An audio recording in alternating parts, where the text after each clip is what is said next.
और प्रत्येक शनिवार की तरह इस शनिवार को भी पुलिस लाइन के बहुउद्देशीय हॉल में परिवार परामर्श केंद्र का आयोजन किया गया, जिसमें 54 मामलों पर सुनवाई की गई। 3 दंपतियों को एक साथ रहने के लिए विदा किया गया, साथ ही एक पत्रावली पर एफआईआर दर्ज कराने की संस्तुति की गई। बता दें कि प्रत्येक शनिवार के दिन परिवारों को जोड़ने के लिए पुलिस अधीक्षक के निर्देशन पर परिवार परामर्श केंद्र का आयोजन किया जाता है, जिसमें 1 दर्जन से अधिक सदस्य पति पत्नी में हुए छोटे छोटे विवादों को सुलझाने का काम करते हैं और पति पत्नी के बीच आपसी सामंजस्य बिठाने का काम भी करते हैं।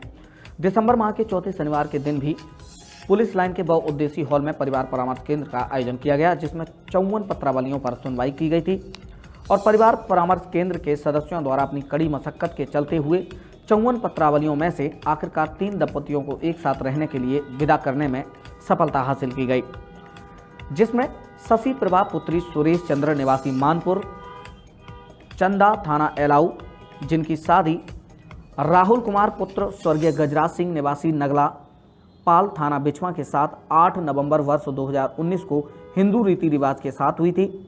यह करीब 1.5 माह से अलग रह रहे थे।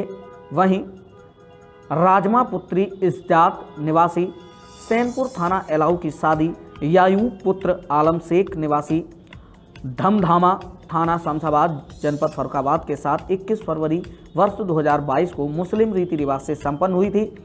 यह करीब 1 माह से अलग रह रहे थे। सत्यवती पुत्री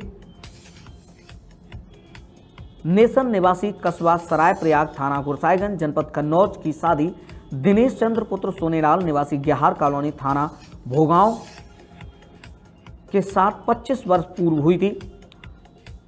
यह करीब 1 माह से अलग रह रहे थे।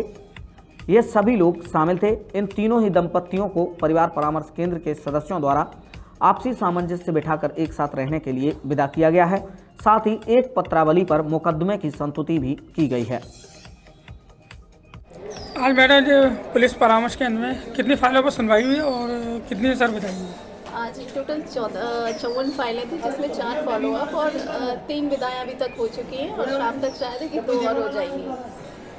और ये जैसा कि आप लोग जानते हैं कि परिवार परामर्श केंद्र यहाँ पर जो टूटे हुए परिवारों का मिलन हम लोग कराते हैं, ये पुलिस अधीक्षक के निर्देशन में चलता है। ये केंद्र यहाँ पर हम लोग जो भी देखते हैं आप कि पति पत्नी लड़ झगड़ कर आ जाते हैं, एक दूसरे पर आरोप प्रत्यारोप करते हैं, उसमें उनकी फैमिली भी शामिल हो जाती है कि ये नहीं किया। मतलब आप देखिए, ये पति पत्नी का जो रिश्ता है विश्वास का रिश्ता है, प्रेम का रिश्ता है, आपसी सद्भाव का रिश्ता है।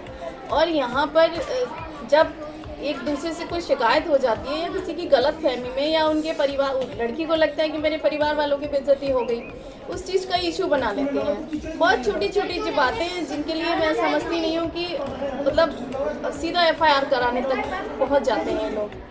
उसी ने क्रम में कप्तान साहब हमारे तुरंत परिवार परामर्श केंद्र के लिए भेज देते हैं उन लोगों को कि पहले वहाँ पर जाओ, वहाँ सुनवाई होगी। अगर कुछ आपके साथ गलत हुआ है तो एफआईआर भी दर्ज होगी, लेकिन एफआईआर तब दर्ज होगी जब पूरा मामला सुन लिया जाएगा, समझ लिया जाएगा। और आप यकीन मानिए कि परिवार परामर्श केंद्र में आने के बाद 98% विदाइयाँ हो ही जाती हैं, एक दूसरे की गलत फहमियाँ दूर हो ही जाती हैं और ये लोग खुशी खुशी यहाँ से विदा हो जाते हैं।